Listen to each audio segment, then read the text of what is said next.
Okay, let's do that again.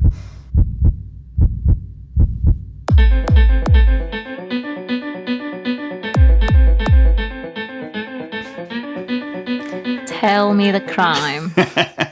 Tell me the crime. Yeah, I can't wait. Come on, tell me the crime. Yeah. Well, before we get to that, I got to let everyone know that I screwed this up twice already. That's why I said to you, tell me the crime. You're like, get it on with. Because the last one, I tried to record it, but I pressed play and we only realized like a couple minutes in. She was like, God damn it. Like, what are you doing, you idiot? Okay, so we're back, and this is episode 5. And I apologize sincerely for missing Friday's release. And that was completely my fault. But I was sick for a couple of days. And then we had to leave to Chicago for a conference. Yeah. So we went there we were on out Saturday, for a few days. Right? Yes. Yeah. Yep. Yeah. We were there on Saturday. But anyway, apologies. But because of that, I will release 2 episodes, tomorrow. This and one, yes. You will and be... I will be the narrator. Okay, yeah. She's like, yeah, you're not. You're going to take this one because you messed up. And plus, I'm busy. Yeah, she's super busy because this one is trying to wrap up her PhD. I know. What a little smarty pants. Yeah, so she's a little bit busy. Okay. A little bit. So, tell me the crime. Okay. Tell me the crime. What's the story about today? Okay. Today, this story is about BTK. BTK. Mm-hmm. What does that stand for? It is bind, torture, kill. So it's a very famous serial killer in North America that a lot of North Americans are very familiar with. But I figured it'd be nice to do sort of a more well-known case. Okay. Well, I have and not you don't heard know about any of them, so No, these are legit reactions. So that's good. Well, I was actually trying to steal some information from you. Yeah, I know. Yeah, today. You were. Yeah, today like, we're at the grocery store. Tell me something. Yeah, we were walking into the grocery store. She's like, "So, what's the podcast today about?" And I was like, nice try. Like, come on, bro. Well, I'm trying. No, but that's the whole point of this show. I know. Okay. Well, not the whole point, but that's our dynamic. All right. So before we start, I want you to picture someone very specific. You. Me, not me. Okay. So this person is standing in a church. Mm-hmm. He's talking to people after the service. He's shaking hands. He's smiling, right? A kind person. Kind, normal guy, right? Yeah. He goes home, sits down for dinner, talks about his day. Nothing about him seems to stand out at all, right? Nothing weird. Nothing weird. Nothing feels wrong, right? Okay. So you're just like, okay, so So why? this guy is the murderer? Yeah, this guy is the murderer. You stole the line from me. No. So at some point during the same week, right, he's inside someone else's home and he's not breaking in. He's already inside. How? And he's waiting. Well, because he has done his planning, right? He has planned this out meticulously. If he did not break in someone's house, how could he be inside? Well, like I mean, he did break in, right? But yeah. I mean, it's not like that was. It's not break in. It's not a break in. Yeah, because he cases these places and he does detailed analyses before he actually does anything with it, right? He goes in and he's very careful. He's very methodical. Okay, so now because tonight's story is about a man who didn't look dangerous and who built his entire identity around control, he gave himself a name, right? So the guy, yeah, exactly, right? So how obnoxious do you have to be to give yourself a name? So BTK, bind, torture, kill. Oh, a noun phrase. Noun phrase, you That's nerd. A noun phrase. Yeah. Did I mention she's doing her PhD in linguistics? Sorry. Yeah. I like to think about that kind of stuff. Yeah, why not? Okay, so Dennis Rader is the his real name. Is the real name of this serial killer, right? He's born in 1945. And Ooh. yeah, by the time he's caught in 2005, he's a 59-year-old man. And nothing about his life suggests what he's been doing. He's married. He has 2 children. He works for the city. He's active in his church. So he's not hiding. He's completely visible. And if you met him, you'd probably forget him, right? You'd probably think, it's just a normal, regular guy, right? Yeah. He's nothing nothing really stands out about him, right? Nothing suspicious about him. Nothing suspicious, right? So, let me give you some context on the first murder, right? Because he did do quite a few murders, right? There's at least 10 confirmed victims in total, right? Before he was caught. When was his first time? When was his first time? Well, the first time was in 1974, January 1974, and that was in Wichita, Kansas. When he was around 30s? Something? Yeah. So I guess it would be around there. Yeah. Okay. So, 29, I guess would be exact. Almost 30. Almost 30. So the Otero family is at home. Okay, it's a normal day. It's routine. Nothing unusual. And at some point, Dennis Rader enters the house. He later explains that he has been planning this, watching, choosing. He doesn't rush. He takes control of the situation. And when police arrive later, they find 4 people dead. But the police, when they arrive, they did not see him, right? No. They didn't see him. The police just saw the victims. They just saw the 4 dead bodies. They were bound and clearly strangled. Did he take anything from the house? No. This was not about. So that's not the motive. Robbery. That's not the motive at all, right? And this wasn't fast, right? Strangulation actually takes quite a bit of time. It requires presence. It requires control. Okay, so this is one of the most personal forms of killing. There's really no distance, right? So if you think about a gun, for example, and you shoot a person with a gun, that's a lot easier to do than stabbing someone, let's say, right? Because there's more distance, right? Yeah. You can think of it this way too. If you were to push a button to kill someone on the other side of the world, that'd be a lot easier to do if you didn't have to see it, right? There's the more and more distance, the easier it gets to do something like that. But strangulation is one of the most personal ways to kill someone because you have to have your hands around the person's neck, looking them in the eyes. Wow. And you have to be like so personal. And in order to do that, it takes a certain mindset, right? Especially if you're doing this to those 4 people. I don't know. I mean, you and I are not those type of people, yeah, so no, I don't think we'll ever really that. understand, people that do this. We can try to understand psychologically what's going on, but I don't think we'll fully ever understand. Like, did he drag them, or did he lock some of them when he was doing it to one person? He tied them up, right? So I know, but he bound them. It took time if he did that himself. It did. I don't remember hearing anything about drugs, but it is possible. And it was 1974 too. Well, I guess there would probably be a lot of drugs around then, but okay. So let's talk about after the murders. Nothing happens publicly. There's no suspect. There's no clear direction, and months go by. So, there's no clear direction for one reason being that he's not there's nothing really attaching him to any of these crimes, right? Yeah, but what about like fingerprints, footprints? Fingerprints and all that stuff, that's, that all the forensic evidence at the time was not as well. Okay. It was not as good, right? I mean, DNA testing was not really a thing then.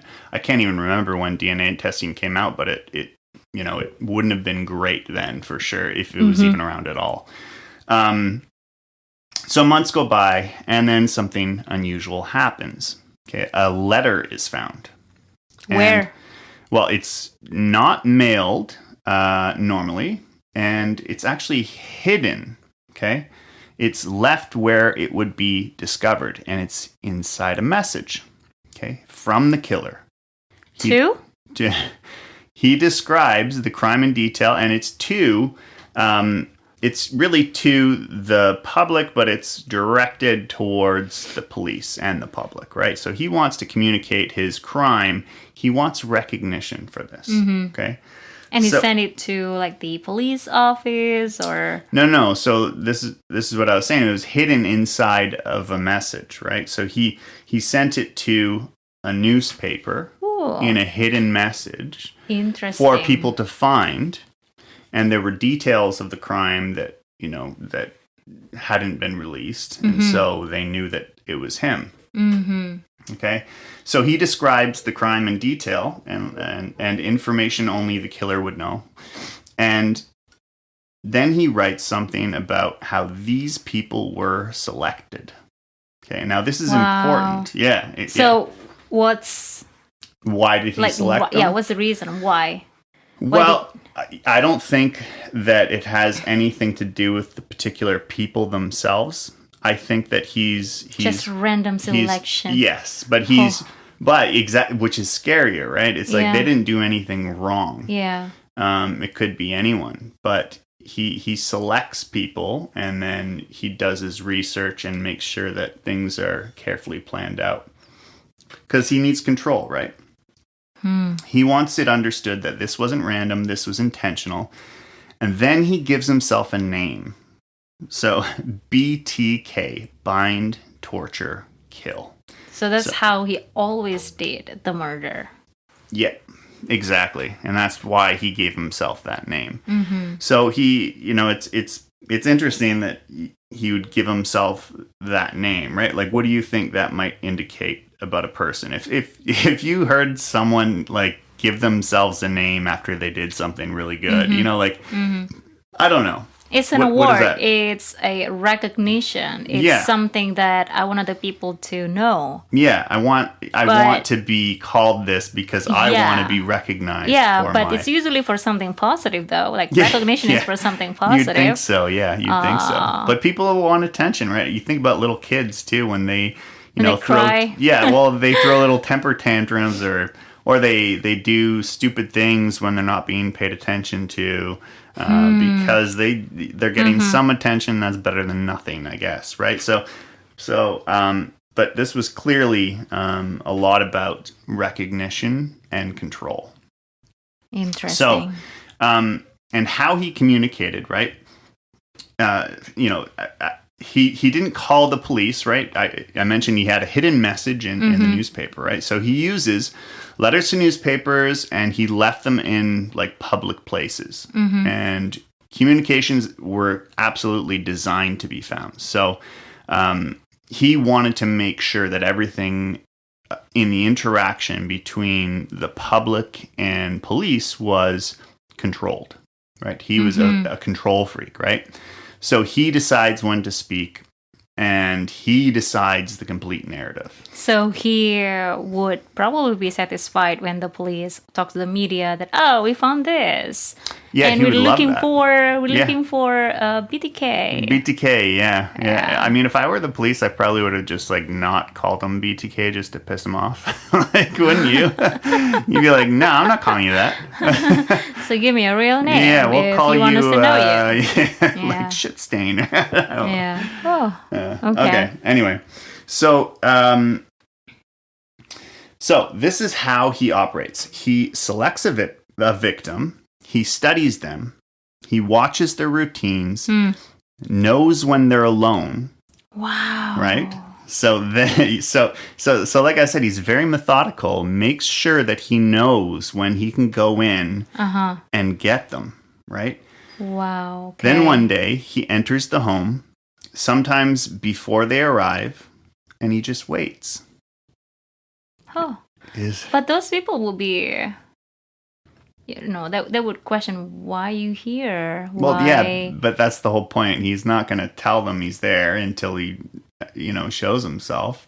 They're gonna imagine coming home. You're not expecting a stranger in your Yeah, I house probably waiting for you. there is a guest here. Yeah, but But he's if that hiding happens though. to me, I'm gonna He's call gonna be you. hiding in like the closet. I see. Oh no. Yeah. Like you like hiding behind something or I will scream you would have as loud as possible. Yeah, but again, remember he's planned this out so that he knows they're alone. He knows Oh no. probably the neighbors' routines. He probably knows when he can get someone and make sure he can get away with it.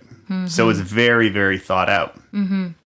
Okay, so when the moment actually comes, he doesn't attack immediately. He establishes control first. So he ties them up, he restrains the movement, and then he removes any resistance.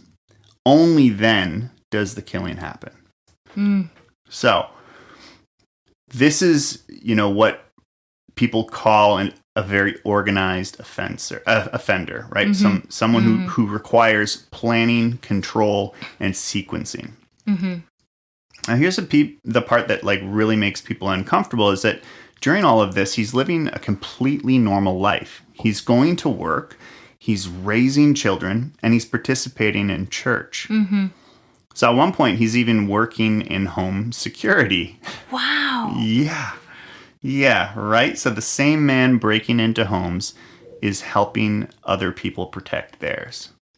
That's his access, right? To go to that's also good access. I mean, if one of his victims that he was casing, happened to want a security system at some point, and he installed it, he could install it in places that he knew, I could enter through here and not be detected, or I could enter through here.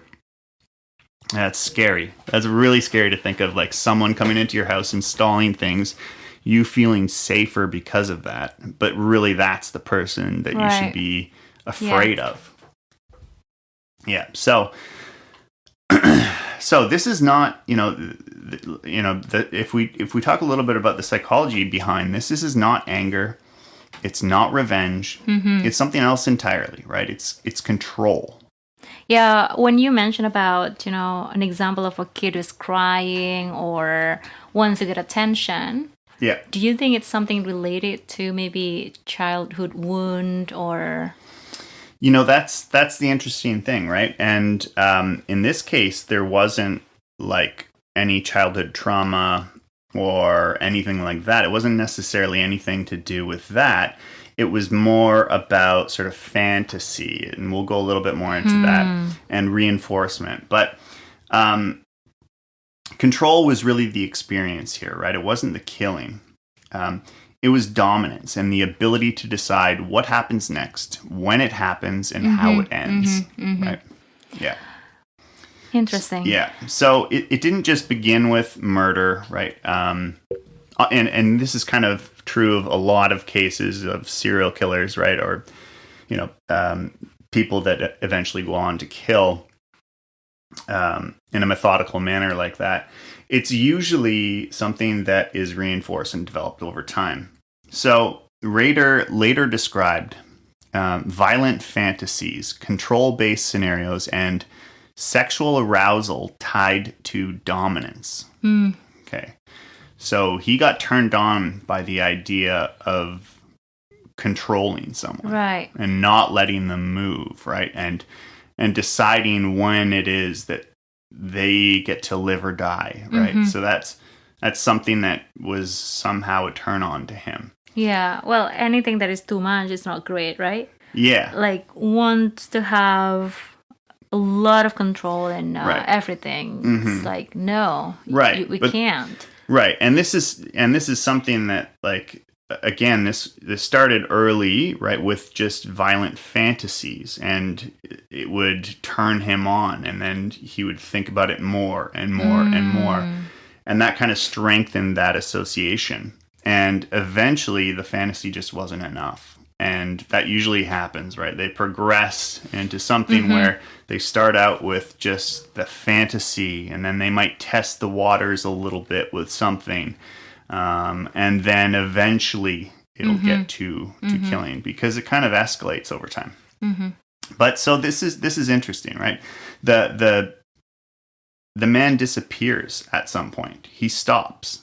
He stopped killing people? He stops killing, yeah. So there's time goes on, right, and no one has any suspects. They can't. Well, I mean, I'm sure they have suspects, but they can't find the killer. They have no like good leads, nothing, right?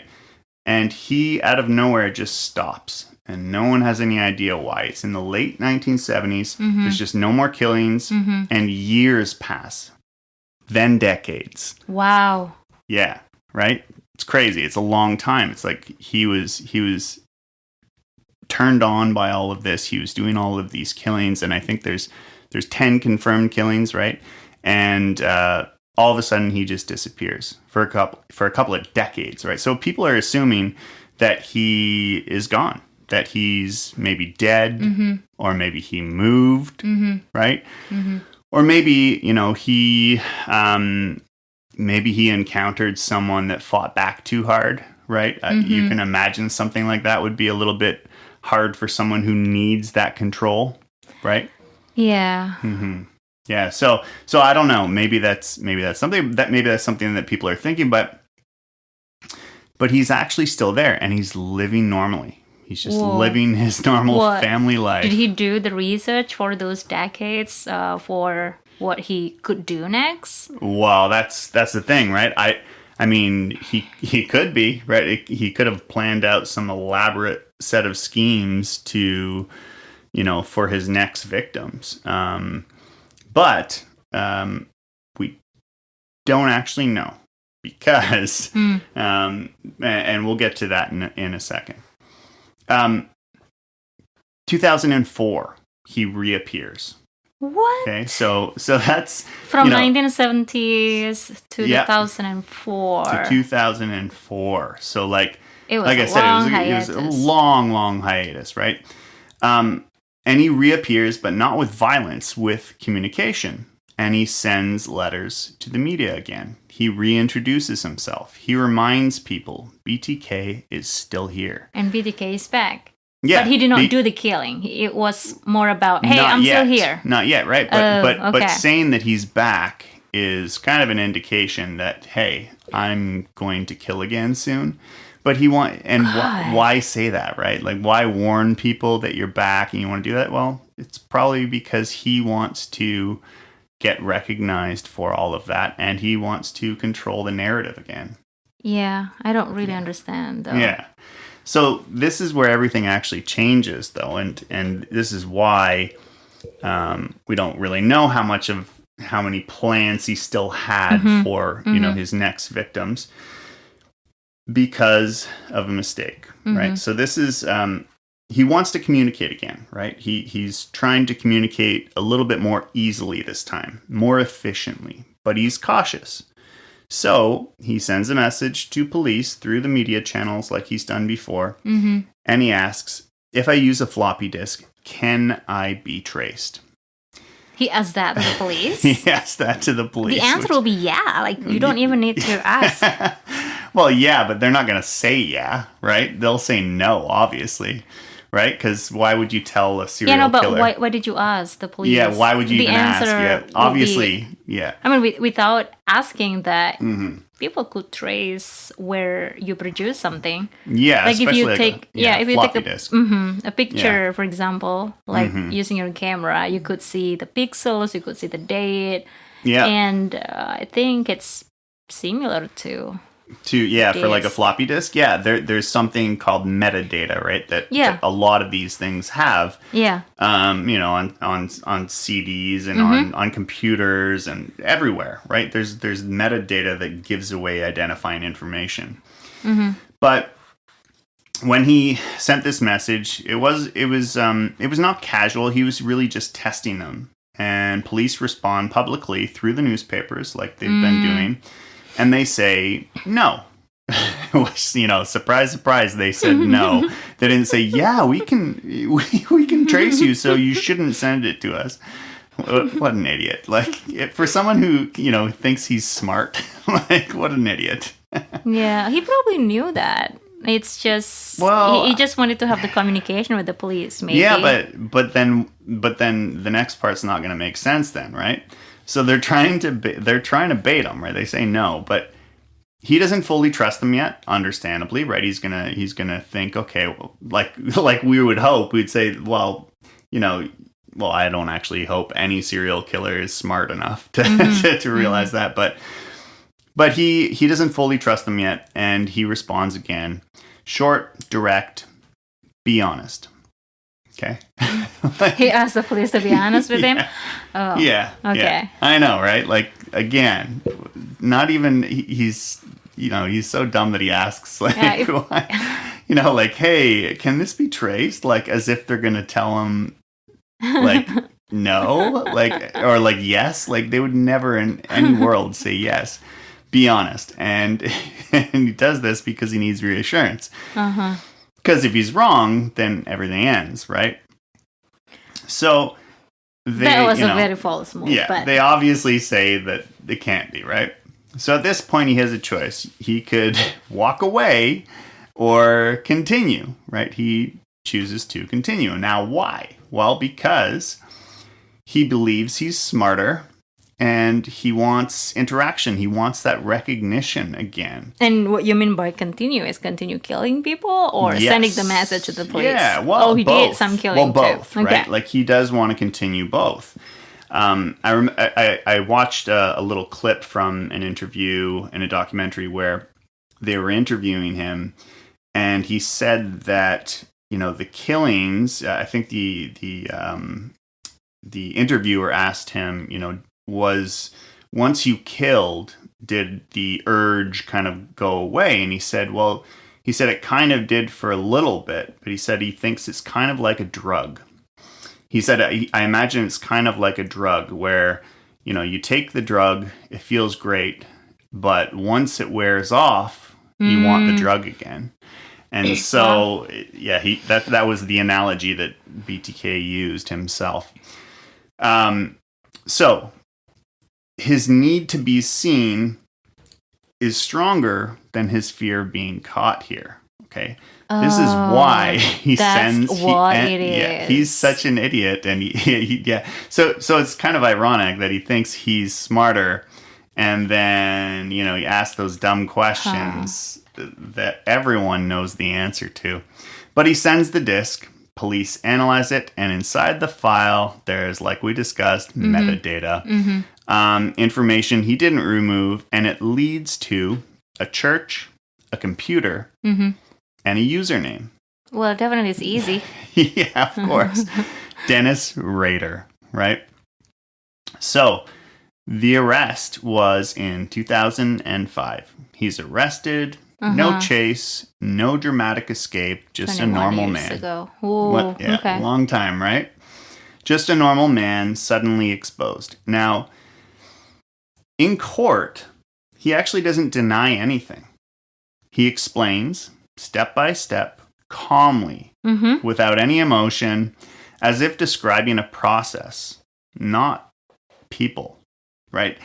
So, this level of detachment is often associated with psychopathy, right? With psychopaths. It's like something is off, like one of your wires in the brain is off. Well, yeah. I mean, people with psychopathy or psychopaths tend to not be able. Well, they're one of the biggest characteristics is that they do not have empathy, right? They cannot see from the other person's perspective, right? How that might make them feel, right? And so they tend to, there's a lot of psychopaths in this world, actually, and we just are unaware of it. But they tend to get far in life because they don't consider other people's perspectives, right? They'll manipulate and they'll use people, and because they don't feel bad. They don't feel bad about it because they don't know what it's like to be that other person. They don't consider their feelings. Well, right. Is it something that usually people got when they were born, or was that something that was some kind of developed through experience, or what, psychopathy? Yeah, and psychopathy is often. I mean, I'm pretty sure. I would have to check my sources on this, but I'm pretty sure that it's they're pretty early on usually. Usually it's identified early in childhood, right? A lot of them will start off with hurting animals and things like that. And they'll, at least the serial killers, right, that have been caught, and then go to things, they escalate things until they're not satisfied, right? They have that fantasy until it's just not enough. But usually, it starts pretty early, so I would imagine that it's a genetic thing. Can it be cured, though? No. No way. It's not a thing that has a cure. It's I'm pretty sure it's a genetic But issue. maybe a therapy can help. Is there any? Yeah, I mean, you can. I don't know if you can really help that. I mean, it really. Here's the thing about that, right? Is if you go to someone who doesn't have empathy, and a lot of their motives are just self-serving, right? And they, and it's not that they're not capable of loving someone or loving something. It's just that they do a lot of things in a self-serving way, right? And so, if you go to a therapist and they diagnose you with psychopathy or something like that, and the therapist tries to basically tells that person, okay, here's the things you can do, and these are the things going to help you, and then can show that that person is improving and all of that. That might be something that he can use to his advantage, right? To say, hey, look, everyone, I'm cured, or, I'm doing so well, even, whatever, if he had previously been exposed as a psychopath or something like that, right? But anyway, it's an interesting case. And wow. Yeah. So, well, a human's personality is very complex. It really is. Yeah, it really is. So, I mean, in the end, he really didn't hide because he was invisible at all. He hid because he looked exactly like everyone else, right? That's the scary part, is that he was able to blend in with everyone. Yeah, he's got family, he works. Exactly. He socializes. Yeah, and again, those are all things that he can use to his advantage to blend in order to do all of these crazy things, right? Yeah. So, well, the outsiders will think which one is actually real him.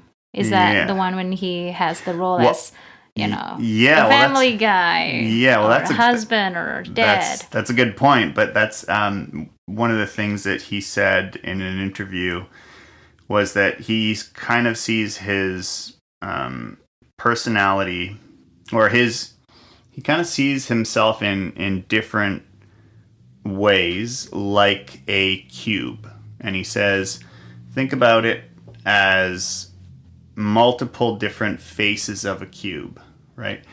On one face of the cube, he's a family man. On the other, he's a father. On the other, he's a husband. On the other, he's a churchgoer. And then on the other one, on one of the other ones, he has his dark side.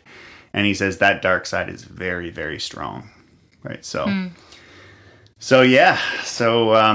guess that dark side ultimately ended up getting him caught because he needed that recognition and that that feeling of controlling things. I guess. Did he regret at all after sending the disc? Because the police got the metadata. Did he mention anything during the interview about that? About regret, I can't recall anything about regret, but he didn't seem to regret anything. I mean, he certainly didn't. He certainly didn't care that he killed all of those people, and he would have continued. And he didn't care because he got caught. Like, well, this is the end game for me. Well, I'm sure it bothered him that he can't be out, free, right? That he probably sees it more as something like, well, I made a grave mistake there. If I had another chance, I'd do it differently so I wouldn't get caught. It's not that I shouldn't have done it in the first place, right? It's more of like, yeah, because that happened after he had a very long hiatus, right? Exactly. Yeah, exactly. Anyway, all right. Well, interesting. Yeah, that's the story of today's Tell Me the Crime episode, and I'm going to have to record another one right after this because we have to have 2 out for tomorrow because I screwed up the first. Thank you for doing that. And thank you, everyone, for listening. Yes. Thank you so much, everyone. Have a great weekend. Bye.